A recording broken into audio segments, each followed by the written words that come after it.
मित्रांनो नमस्कार. मी अथर्व गोसावी. स्वागत आहे सर्वांचं आपल्या एका नवीन व्हिडिओमध्ये, नवीन लाईव्ह सेशनमध्ये. आता आपला 13वा लाईव्ह सेशन असणार आहे आणि यामध्ये आपण शिकणार आहोत की म्युच्युअल फंड निवडताना बेस्ट म्युच्युअल फंड, बेस्ट म्हणण्यापेक्षा आपल्या रिस्कनुसार बेस्ट चांगला पर्याय असलेला म्युच्युअल फंड कशा प्रकारे निवडायचा, म्युच्युअल फंड निवडताना कोणकोणत्या गोष्टी बघायच्या, कोणकोणती गोष्टी चेक करायच्या असतात ते. बट त्याआधी जेवढी पण लोक इथे प्रेझेंट आहेत, मला त्यांच्याकडून हे कमेंट बॉक्समध्ये ऐकायला आवडेल की किती लोकांनी आपला कालचा सेशन अटेंड केलेला होता. कालच्या सेशनमध्ये मी तुम्हाला शिकवलेले काही risk factors. Okay, 6 risk factors मी तुम्हाला शिकवलेले होते. कालचा सेशन किती लोकांनी अटेंड केलेला होता मला एकदा नक्की सांगा. लक्षात घ्या, हे सेशनचे रेकॉर्डिंग्स दिले जात नाही, हे तुम्हाला लाईव्ह मध्येच अटेंड करावे लागतात. नक्की मला सांगा एकदा कमेंट बॉक्समध्ये किती लोकांनी कालचा सेशन अटेंड केलेला होता. त्याबद्दल मी तुम्हाला 1 मिनिट देतो. 1 मिनिटामध्ये नक्की सांगा, जेणेकरून त्यानंतर आपण आजच्या सेशनला जे आहे ते नक्कीच सुरुवात करूया. ओके. ज्यांनी ज्यांनी काल अटेंड केलेलं होतं त्यांना आज फार सोप्या पद्धतीने समजणार आहे. मी आज काय करणार आहे, मी आज करणार आहे की ज्यांनी कालच्या सेशनमध्ये मी जे 6 पॉइंट सांगितलेले होते, जे 6 गोष्टी सांगितलेल्या होत्या रिस्क आणि रिवॉर्ड फॅक्टर्स मधल्या, त्या रिस्कच्या फॅक्टर्सच्या अनुषंगाने मी तुम्हाला इथे बेस्ट म्युच्युअल फंड निवडून दाखवणार आहे. किंवा बेस्ट म्युच्युअल फंड आपण कशा प्रकारे सिलेक्ट करू शकतो, बेस्ट म्युच्युअल फंड आपण कशा प्रकारे चूज करू शकतो, हे तुम्हाला मी या ठिकाणी दाखवणार आहे, शिकवणार आहे. ठीक आहे. सो सुरुवात करूया. लक्षात घ्या, म्युच्युअल फंड मध्ये वेगवेगळ्या कॅटेगरीज असतात. सो त्यामधली आज आपण बघून घेणार आहोत की लार्ज कॅप कॅटेगरी मधल्या बेस्ट म्युच्युअल फंड कशा प्रकारे शोधायचे. आजचा व्हिडिओ तुम्ही एकदा पाहिलात ना, की तुम्ही ऑब्व्हियसली कोणत्याही कॅटेगरी मधले बेस्ट म्युच्युअल फंड शोधू शकताच. बट आजच्या व्हिडिओमध्ये मी तुम्हाला लार्ज कॅप कॅटेगरीतल्या बेस्ट म्युच्युअल फंड शोधून दाखवणार आहे, तुमच्यासमोर फिल्टर करून दाखवणार आहे. 4 मधले 1 ते 2 टॉपचे म्युच्युअल फंड्स आपण जे आजच्या संपूर्ण व्हिडिओमध्ये नक्की शिकून घेण्यासाठी सुरुवात करूया. ओके.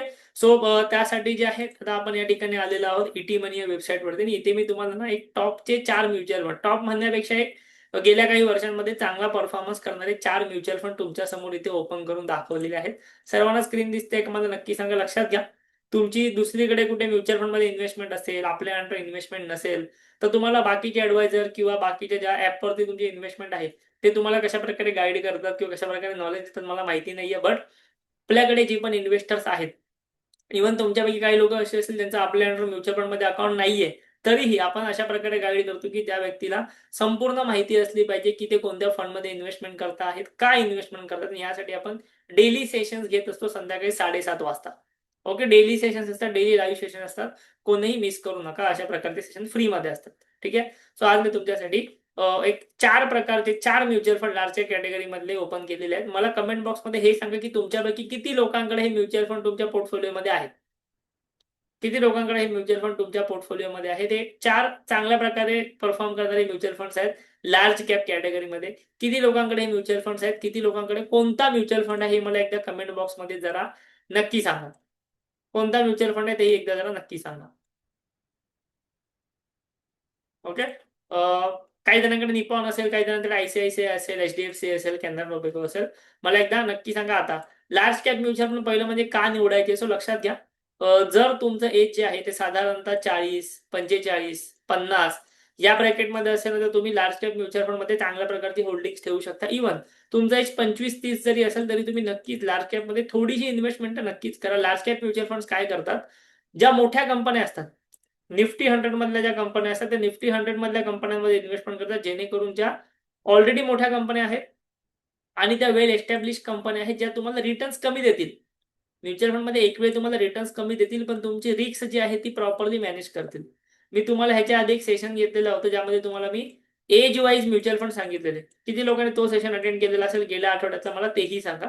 सो त्यामध्येही मी तुम्हाला large cap mutual fund, small cap mutual fund मध्ये डिफरन्स सांगितलेला की तुम्ही जर एज जर एकदमच तुम्ही एकदमच यंग असाल तर तुम्ही स्मॉल कॅप मिड कॅप मध्ये जाऊ शकता. बट तुम्ही थोडंसं तुम्हाला सेफली जायचं असेल तर तुम्ही लार्ज कॅप म्युच्युअल फंड्स मध्ये सुरुवात करू शकता. लार्ज कॅप म्युच्युअल फंड तुमच्या पोर्टफोलिओमध्ये जे आहे ते असलेच पाहिजेत. ठीक आहे. मी काय बोलतोय, लार्ज कॅप म्युच्युअल तुमच्या पोर्टफोलिओमध्ये असलेच पाहिजे. तर तुम्हाला थोडासा सेफली म्युच्युअल फंड मध्ये इन्व्हेस्टमेंट करायची आहे, तुमच्या सेफली थोडंसं जायचं असेल तर. ओके. सो आता मी काय करणार आहे, हे 4ही म्युच्युअल फंड्स मी तुम्हाला जे काल फॅक्टर शिकवले, काल मी तुम्हाला कोणकोणते रेशो शिकवले सांगा जरा मला. स्क्रीन मी चेंज करतो, अदरवाईज तुम्ही इथलेच बघून सांगाल. काल मी तुम्हाला कालच्या संपूर्ण सेशनमध्ये कोणते कोणते 6 रेशोज शिकवले ज्या ज्या लोकांनी कालचं सेशन रेट केलं मला कमेंट बॉक्समध्ये सांगा, कारण की त्याच 6 रेशोच्या आधारावरतीच मी आजचं तुम्हाला म्युच्युअल फंड फिल्टर करून दाखवणार आहे. आणि हा व्हिडिओ तुम्ही शेवटपर्यंत अटेंड केलात की तुम्ही सुद्धा कोणत्याही कॅटेगरीमधले म्युच्युअल फंड जे ते फिल्टर करून पाहू शकता अगदी सोप्या पद्धतीने. कोणते कोणते काल मी तुम्हाला शिकवलेले होते, सांगितलेले होते रेशोज, काही आठवत जर असतील एका दिवसामध्ये, आय होप सो की कोणी विसरणार नाही. काही आठवत जर असतील रेशोज तर मला एकदा कमेंट बॉक्समध्ये त्याने नक्की सांगा. आता आपण त्या रेशोच्या आधारावरती, ठीक आहे, या रेशोच्या आधारावरती ते काही गोष्टी फिल्टर करून घेण्याचा प्रयत्न करूया. टॉपचे 2 म्युच्युअल फंड, टॉपचा 1 म्युच्युअल फंड फिल्टर करून घेण्याचा प्रयत्न करूया. ठीक आहे. आता मी तुम्हाला कालच्या व्हिडिओमध्ये बऱ्यापैकी रेशो सांगितलेले, ज्यामध्ये होता तुमचा रिक्स रेशो मध्ये स्टँडर्ड डेव्हिएशन होता, शार्प रेशो होता, बीटा होता, शॉर्टिन रेशो होता, अल्फा होता. हे रेशोज काय आहेत हे मी तुम्हाला कालच्या व्हिडिओमध्ये इन डिटेल समजावलेलं होतं. मी थोडक्यामध्ये आता परत एकदा सुद्धा तुम्हाला सांगेन की हे रेशोज काय होते वगैरे वगैरे. पण आता आपण डायरेक्टली मी तुमच्यासमोर एक एक्सेल शीट ओपन केली. किती लोकांना हे एक्सेल शीट दिसते व्यवस्थित? ही एक्सेल शीट किती लोकांना दिसते? ठीक आहे. या एक्सेल शीट मध्ये मी काय केलेलं आहे, हे 4 जे म्युच्युअल फंड्स होते लार्ज कॅप कॅटेगरीमध्ये त्यांची नावं लिहिली आहेत. काही फॅक्टर्स मी इथे घेतले, जसं की फंडचा एज घेतलाय, एयूएम घेतलाय, 5 वर्षाचे रिटर्न्स घेतले आहेत, फंड सुरू झाल्यापासून जे रिटर्न्स घेतले आहेत, Sharpe ratio, Sortino ratio, standard deviation, beta, alpha, हे सर्व मी फॅक्टर्स घेतले आहेत. आणि त्या फॅक्टर्सच्या आधारावरती आपण आता फिल्टर करणार आहोत तुमच्या समोर की कोणते म्युच्युअल फंड कोणत्या कॅटेगरीमधले बेस्ट आहेत, ते कोणती कॅटेगरी बेस्ट आहे त्यामध्ये. सुरुवात करायची का? मला जर का सगळ्यांचं कन्सर्न आहे, एकदा कमेंट बॉक्समध्ये ऍटलीस्ट यस टाईप करून पाठवा, बघूया किती लोक अलर्ट आहेत. ओके, यस टाईप करून पाठवा फटाफट. ठीक आहे. आता सुरुवात करूया. इथे बघा, हे लार्ज कॅप कॅटेगरी मधले 4 म्युच्युअल फंड्स आपण ऑलरेडी सिलेक्ट केले. कसे केले? जे की गेल्या काही वर्षामध्ये चांगल्या पद्धतीने चाललेले आहेत, बऱ्याच वर्षापासून मार्केटमध्ये कार्यरत आहेत. सो जो पण पॉईंट आपल्याला चांगला वाटेल. आता समजा आपल्याला, आता पहिला ऑप्शन आहे निपॉन लार्ज कॅप. समजा आपल्याला निपॉन लार्ज कॅपचे रिटर्न्स चांगले वाटले, एक फॉर एक्झाम्पल रिटर्न्स चांगले वाटले, तर आपण काय करणार, ह्या रिटर्न्सच्या इथे येऊन ह्याला जे आहे ते ग्रीन करणार. म्हणजे बाबा ह्या सर्व ह्याच्यामध्ये हे रिटर्न जास्त आहे, म्हणजे समजा सर्व म्युच्युअल फंड्समध्ये ह्या म्युच्युअल फंडचे रिटर्न जास्त आहे, सो मी ह्याला मी ग्रीन करणार. सो अशा प्रकारे आपण फिल्टर करणार आणि प्रॉपरली शेवटी बघून घेणार की कोणाला जास्त पॉईंट्स भेटलेले आहेत, कोणता म्युच्युअल फंड बेस्ट आहे, जेणेकरून तुम्हाला समजेल की कशा प्रकारे म्युच्युअल फंड निवडायचे असतात. मी तुम्हाला खात्रीने सांगू शकतो की तुम्ही जर दुसऱ्या कोणत्या ॲडवायझरच्या अंतर्गत म्युच्युअल फंड इन्व्हेस्टमेंट केलेली असेल, तुम्हाला अशा प्रकारचं नॉलेज तिकडे दिलं जात नाही. तुम्हाला फक्त ती लोक फंड सांगतात, त्यामध्ये तुम्ही इन्व्हेस्ट करता, त्याच्यामध्ये तुम्हाला कोणतीही गोष्ट माहिती नसते. किंवा तुम्ही स्वतःहून जर इन्व्हेस्टमेंट करत असाल, ग्रोवर करत असाल, कुठेही करत असाल, तर तुम्हाला अशा प्रकारचं नॉलेज तिथे दिलं जात नाही. सो आपल्याकडे इन्व्हेस्टमेंट करण्याचा फायदा काय? बरेचसे लोक विचारतात की तुमच्याकडे इन्व्हेस्टमेंट काय करायची? सो आमच्याकडे इन्व्हेस्टमेंट करण्याचा फायदा असा आहे की दर वर्षाला आपण अशा प्रकारची फिल्ट्रेशन टेक्निक तुम्हाला शिकवत असतो. दर वर्षाला तुम्हाला कोणते कोणते म्युच्युअल फंड बाबा आहेत, चांगल्या प्रकारे परफॉर्म करतात, हे तुम्हाला सांगत असतो. आणि रोज आपले लाईव्ह सेशन्स असतात, त्यामध्ये तुम्ही बऱ्याच गोष्टी शिकू शकता. सो जी पण आम्ही तुम्हाला सर्व्हिस देतो, तुम्हाला डेडिकेटेड रिलेशनशिप मॅनेजर दिला जातो आपल्याकडून प्रत्येकाला. तुम्ही त्याला डायरेक्टली कॉन्टॅक्ट करू शकता. ऍप्लिकेशनवरती तुम्ही आमच्याशी कनेक्ट राहू शकता. ऍप्लिकेशनवरती तुम्ही मेसेजही करू शकता. बाकीचे जे ऍप असतात त्यावर तुम्ही मेसेज नाही करू शकत, चॅट नाही करू शकत, तुम्ही तेही करू शकता. व्हॉट्सअपवरती आमच्याशी चॅट करू शकता. सो या सगळ्या सर्व्हिस तुम्हाला आपल्याकडून दिला जातात. म्हणूनच बोलतोय, जर तुम्हाला आपल्या अंडर म्युच्युअल फंड मध्ये इन्व्हेस्टमेंट करायची असेल, तर तुम्हाला ह्या व्हिडिओच्या कमेंट बॉक्समध्ये मी एक फॉर्म टाकलोय, तो फॉर्म एकदा नक्की भरा. इन्व्हेस्टमेंट जर करायची असेल, व्हिडिओच्या कमेंट बॉक्समध्ये मी एक फॉर्म टाकलेला आहे, तो फॉर्म एकदा नक्की भरा. जेणेकरून आमची टीम तुम्हाला कॉल करेल, सोमवारी कॉल करेल. ओके, जेणेकरून तुम्हाला म्युच्युअल फंडमध्ये इन्व्हेस्टमेंट करण्यासाठी आमच्या अंडरचं अकाउंट ओपन करायचं असेल तर लिंक पाठवेल. किंवा तुम्हाला काही मदत हवी असेल तर ती सुद्धा करेल. एसआयपी सुरुवात करायची असेल तर तुम्हाला ॲपवरती मेसेज करू शकता. ज्यांचं अकाउंट आमच्या अंडर ऑलरेडी आहे ॲसेट प्लसमध्ये, त्यांनी डायरेक्टली ॲपवरतीच मेसेज करा तुम्हाला एसआयपी लमसम काय करायचं असेल तर. ज्यांचं अकाउंट नसेल त्यांनी हा फॉर्म भरा. सो आता परत एकदा जाऊया आपण आपल्या शीटवरती.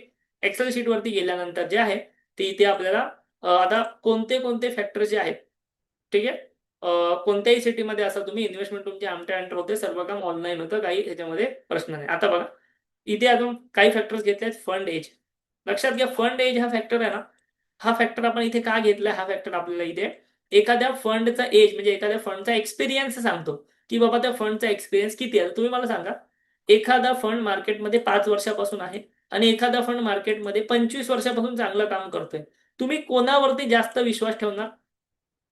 तुम्ही ऑब्विसली जो फंड 25 वर्षापासून मार्केटमध्ये काम करतो त्याच्यावरती जास्त विश्वास ठेवणार. ठीक आहे, जो फंड 25 वर्षापासून काम करतो त्यावरती जास्त विश्वास ठेवणार. आता ह्याचा अर्थ असा आहे का की 5 वर्षावाला फंड फालतू आहे?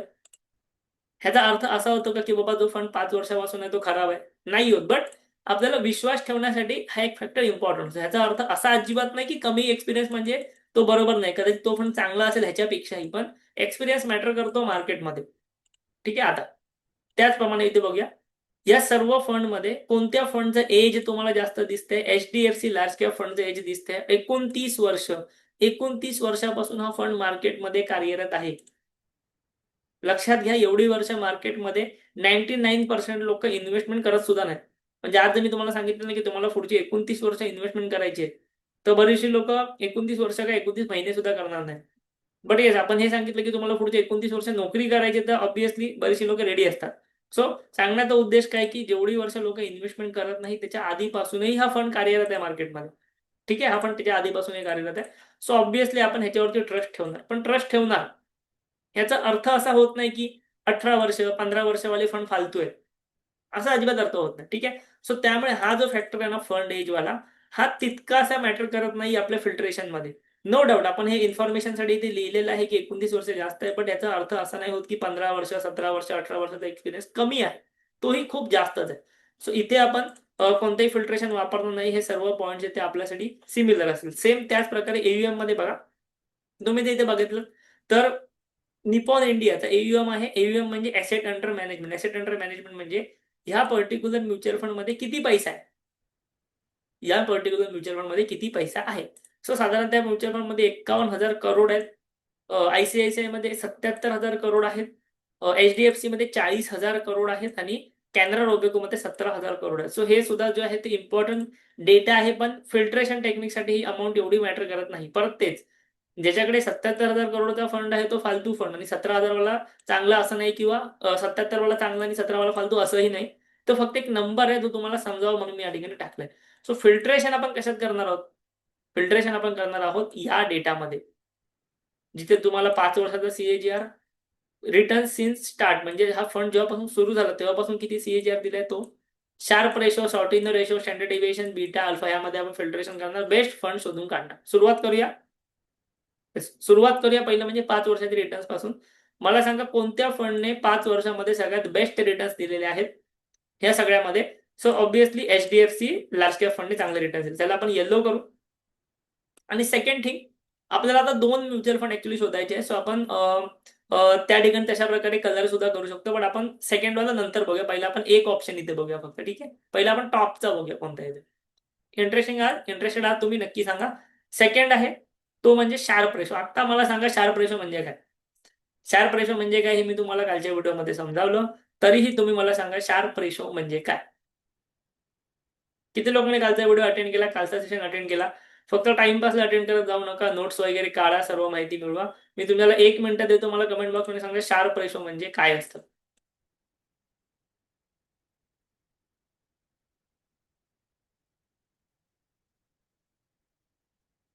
काय असं शार्प रेशो म्हणजे?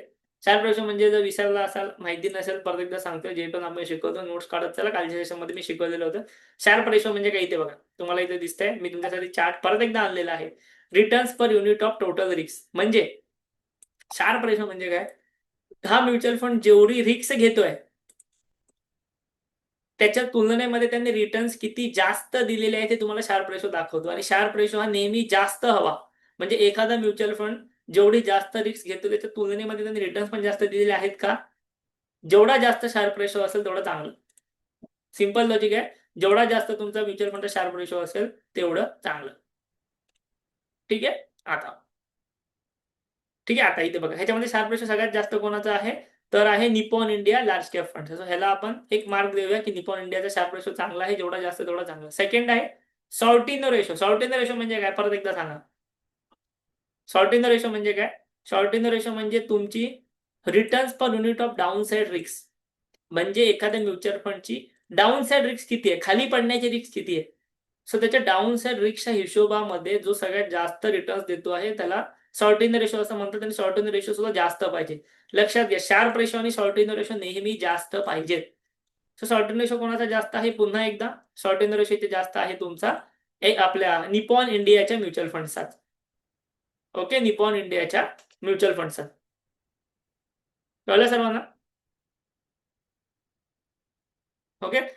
इथे तुम्हाला निपॉनचा शार्प रेशो आणि सॉर्टिनो रेशो तर या ठिकाणी इथे जास्त दिसतोय. थर्ड आहे स्टँडर्ड डिव्हिएशन. स्टँडर्ड डिव्हिएशन म्हणजे काय?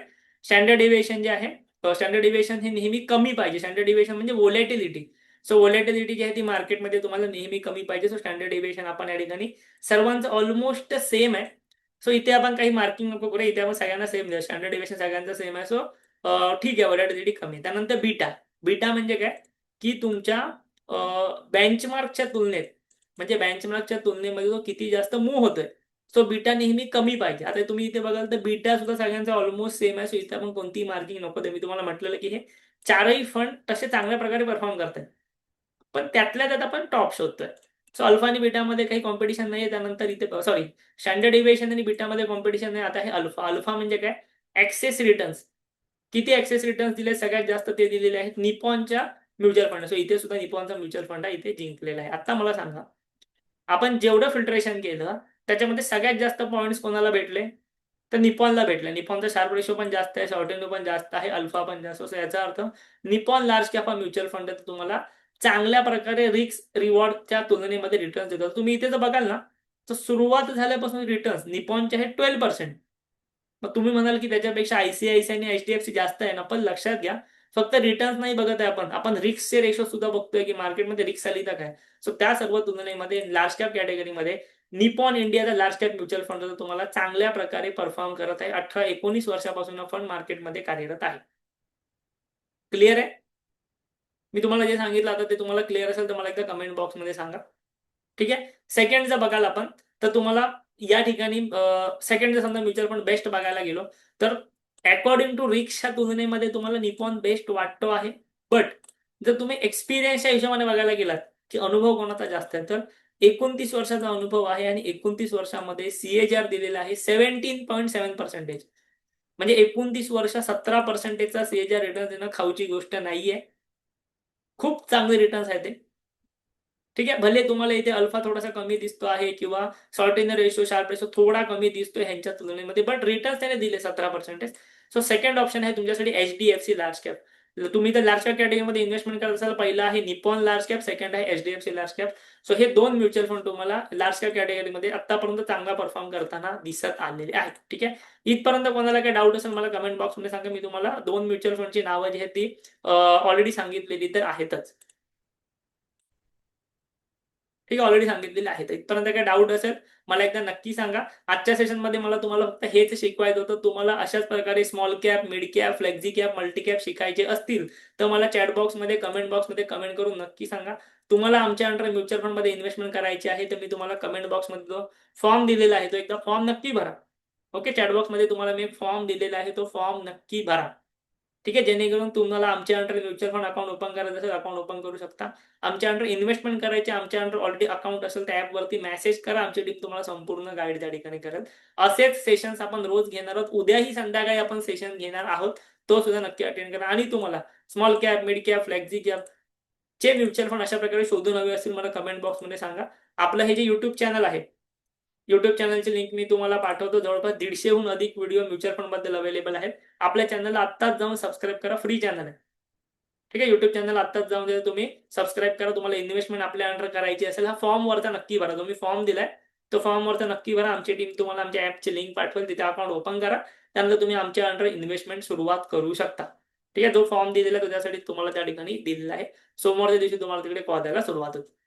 ठीक आहे, आवडला असेल व्हिडिओ नक्की सांगा. सेशन आवडला असेल नक्की सांगा. भेटूया आपण पुढच्या सेशनमध्ये, उद्याच्या सेशनमध्ये. थँक्यू, धन्यवाद.